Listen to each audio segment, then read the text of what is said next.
સમાચારોની શરૂઆત કરીએ તો વડોદરા બાદ હવે અમદાવાદની સ્કૂલોને ધમકી મળી છે। અમદાવાદની 3 સ્કૂલને ધમકી આપવામાં આવી છે। A1, DAV અને એશિયા સ્કૂલને ધમકી આપવામાં આવી। સ્કૂલ સંચાલકોને ધમકી ભર્યો મેલ મળ્યો છે। સ્કૂલોને ધમકી મળતા પોલીસ દ્વારા તપાસ શરૂ કરવામાં આવી છે।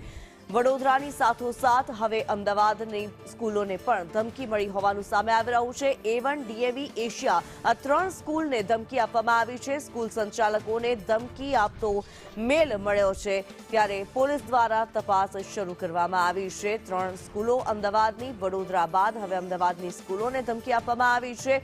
વડોદરાની 4 સ્કૂલ અને અમદાવાદની 3 સ્કૂલોને ધમકી મળી છે। બોમ્બથી ઉડાવવાની આ ધમકી આપવામાં આવી છે ત્યારે સ્કૂલોમાં તકેદારીના પગલાં લેવામાં આવ્યા છે। પોલીસ દ્વારા હાલ તપાસ શરૂ કરી દેવામાં આવી છે। અમદાવાદની 3 સ્કૂલ A1, DAV અને એશિયા સ્કૂલ આ 3 સ્કૂલને ધમકી ભર્યો મેલ મળ્યો છે।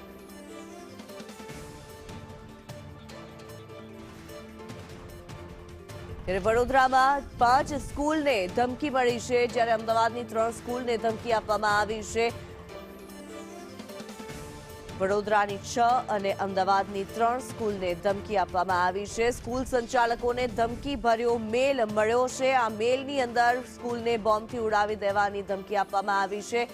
વડોદરાની જો વાત કરવામાં આવે Nalanda international, DR Amin school આ સ્કૂલોને ધમકી મળી છે। શાળાના ઈમેલ ID પર આ ધમકી આપવામાં આવી છે। બે અલગ અલગ જે શહેરોની જે ખબર સામે આવી રહી છે અમદાવાદ અને વડોદરા આ બંને શહેરોમાં સ્કૂલોને બોમ્બથી ઉડાવવાની ધમકી આપવામાં આવી છે।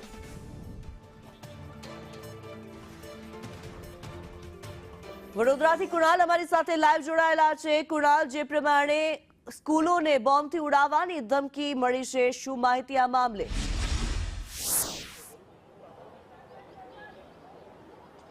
કિન્નરી, વડોદરા શહેરની 6 જેટલી શાળાઓને અત્યાર સુધીમાં મેલથી બોમ્બથી ઉડાવી દેવાની ધમકી મળી છે અને હાલ અમે અહીંયા BRG સ્કૂલ ખાતે છે કે જ્યાં અત્યારે મોટી સંખ્યામાં અહીંયા જે વિદ્યાર્થીઓ છે તેઓ તેના પ્રાંગણમાં તેમને બેસાડી દેવામાં આવે છે, ખુલ્લામાં બેસાડવામાં આવ્યા છે કારણ કે જે રીતે આ બોમ્બનો ઉડાવી દેવાનો ધમકી ભર્યો મેલ મળ્યો છે એટલે સ્વાભાવિક છે કે દરેક પ્રકારની સાવચેતી રાખવી પડે। પોલીસની ટીમ પણ અહીંયા પહોંચી છે, તે પણ અંદર ચેકિંગ કરી રહી છે। પોલીસના ઉચ્ચ અધિકારીઓ અહીંયા પહોંચ્યા છે। બોમ્બ સ્ક્વોડ, ડોગ સ્ક્વોડ સહિતની ટીમો અહીંયા ચેકિંગ કરી રહી છે અને વહેલી સવારે જ આ મેલ જ્યારે ચેક કરવામાં આવ્યો ત્યારે ખબર પડી કે આ પ્રકારના મેલ મળ્યા છે। કુલ 6 જેટલી શાળાઓને આ પ્રકારના મેલ મળતા હાલ પોલીસ વિભાગ અહીંયા દોડતું થયું છે। એક ડરનો અને ભયનો માહોલ છે, તેની વચ્ચે ચેકિંગ અત્યારે હાથ ધરવામાં આવી રહ્યું છે। અત્યાર સુધી શાળામાંથી કંઈ મળ્યું નથી તેમ છતાં પણ સાવચેતીપૂર્વક ચેકિંગ હાથ ધરાયું છે। શાળાના એડમિન ચિરાગભાઈ પણ આપણી સાથે છે। ચિરાગભાઈ, આ ધમકી ભર્યા મેલ કેવી રીતે ખબર પડી ને કેટલા વાગે જાણ થઈ આપને? સવારે 7:06 જે ઉર્મી સ્કૂલનો એડમિન ઈમેલ છે એના ઉપર પ્રિન્સિપલ દ્વારા એને ચેક કરવામાં આવ્યું કારણ કે સવારની સિસ્ટમ પ્રમાણે દરરોજે સવારે સ્કૂલ શરૂ થતાં પહેલાં ઈમેલ ચેક કરે છે અને એ ચેક કર્યા પછી નસીબની વાત એ રહી કે આપણે જે સ્કૂલની શરૂઆત છે એ સવારે 7:40 થાય છે, જેના લીધે આપણે 7:06 આમ ઈમેલ મળ્યા બાદ તુરંત જ જે બાળકો વેનમાં નીકળેલા હતા એ વેન ડ્રાઈવરોને પહેલાં ઇન્ફોર્મ કરવામાં આવ્યું। સાથે સાથે જે વાલીઓ છે વાલીઓને મેસેજ દ્વારા ઇન્ફોર્મ કરવામાં આવ્યું અને તરત જ એ પ્રિન્સિપલ દ્વારા આ બધું ઇન્ફોર્મ થતું હતું ત્યારે મેનેજમેન્ટ તરફથી તરત જ પોલીસને ઇન્ફોર્મ કરવામાં આવ્યું છે અને જે બાદ પોલીસના બોમ્બ સ્ક્વોડ સાથે SOG તમામ પોલીસના ઉચ્ચ અધિકારીઓ સ્કૂલ ઉપર પહોંચી ગયા છે અને અત્યારે વાહનોનું ચેકિંગ થઈ ગયું છે। ગ્રાઉન્ડ ફ્લોર અને ફર્સ્ટ ફ્લોરનું ચેકિંગ થઈ ગયું છે, હવે સેકન્ડ ને થર્ડ ફ્લોર ચાલે છે। અત્યાર સુધી નસીબથી કોઈ પણ એવી શંકાસ્પદ વસ્તુઓ મળી નથી। જે રીતે જાણકારી મળી છે તમારી નજીકમાં નવયુગ સ્કૂલ પણ આવેલી છે, ત્યાં પણ અત્યારે સ્ટાફ દોડતો ગયો છે। નવયુગ શાળાને પણ ધમકી છે, 6 જેટલી શાળાઓને ધમકી છે। આ મેલમાં ઉલ્લેખ શું કરાયો છે? ધમકી કેવી રીતે આપવામાં આવી? જેવી રીતના ભૂતકાળમાં પણ જે અહીંયા વડોદરાની સ્કૂલોમાં આવ્યું છે એવી રીતના ખાલિસ્તાનનો એમાં વર્ડનો ઉપયોગ કરવામાં આવ્યો છે, સાથે અમિત શાહ અને મોદી સાહેબનો પણ ઉપયોગ કરવામાં આવ્યો છે અને સાથે સાથે એ જ કે કાર બોમ્બ @111 એટલે બપોરે 1:11 કાર બોમ્બ એવી રીતના ડિટેલ લખવામાં આવેલી છે।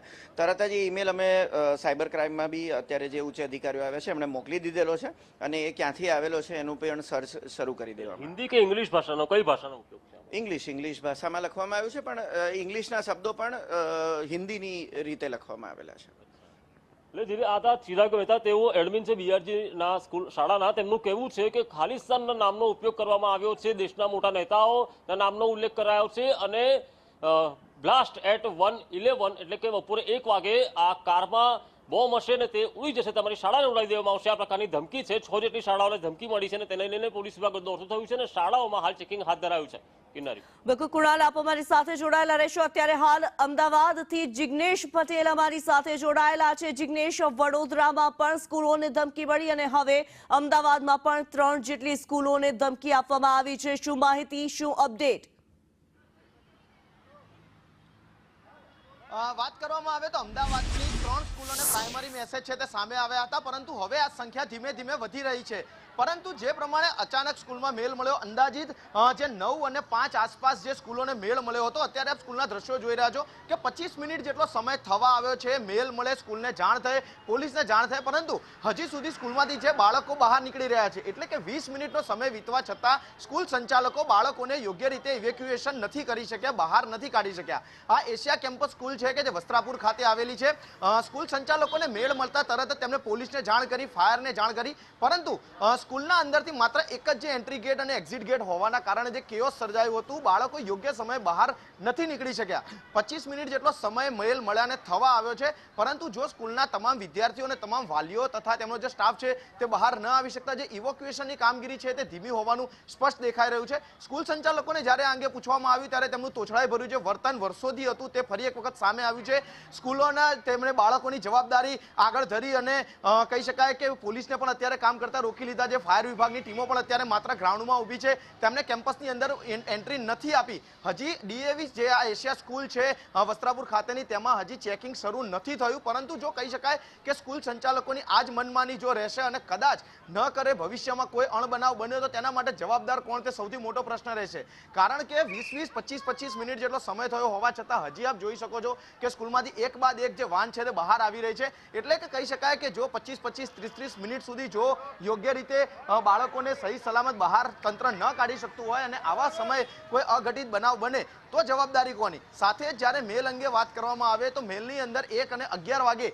બ્લાસ્ટ થશે તેવું સ્પષ્ટ ઉચ્ચાર કરવામાં આવ્યો છે. 4 જેટલા જે બોમ્બ છે તે મૂકવામાં આવ્યા હોવાની જે ધમકી છે તે મેલમાં કરવામાં આવી છે. એટલે કે સ્કૂલને જે ધમકી ભર્યા મેલ મળ્યા છે તે એક બાદ એક તે સંખ્યા છે તે વધી રહી છે. અમદાવાદની 3 સિવાય અન્ય બીજી 2 સ્કૂલોમાં પણ આ પ્રકારના મેસેજ આવ્યા હોવાની હકીકત છે સામે આવી રહી છે અને આ આંકડો હજી આગામી સમયમાં વધી શકે છે. અગાઉ જ્યારે મેલ આવ્યા ત્યારે અમદાવાદની 15 થી 17 સ્કૂલોને આ જ રીતે મેલ કરીને ટાર્ગેટ કરવામાં આવી હતી, પરંતુ તે તમામ જે છે માત્ર જે મેલ મળ્યા હતા તે અફવા સાબિત થઈ છે અને આ જ જે તંત્ર માટે છે તે કહી શકાય કે જે રાહતભરી સ્થિતિ છે. કારણ કે અગાઉ જે મેલ મળ્યા હતા તેમાં ક્યારેય કોઈ અઘટિત બનાવ નથી બન્યો, ક્યારેય કોઈ શંકાસ્પદ વસ્તુ નથી મળી, પરંતુ જે અત્યારે જે પ્રમાણે દ્રશ્યો સામે આવી રહ્યા છે, જ્યારે સ્કૂલને જાણ થઈ ત્યારે તાત્કાલિક જે બાળકોને સ્કૂલની બહાર એટલે કે પ્રિમાઇસીસની બહાર લઈ જવા જોઈતા હતા તે હજી એ પ્રક્રિયા 25 મિનિટ બાદ પણ ચાલુ છે. એટલે કે જે એન્ટ્રી એક્ઝિટ માટે જે એક જ મુખ્ય દરવાજો ખુલ્લો રાખ્યો હોવાથી અથવા તો બીજો કોઈ એક્ઝિટનો રસ્તો ન હોવાથી એક જ જગ્યાએ કેઓસ ઊભું થયું અને આ જ કારણ છે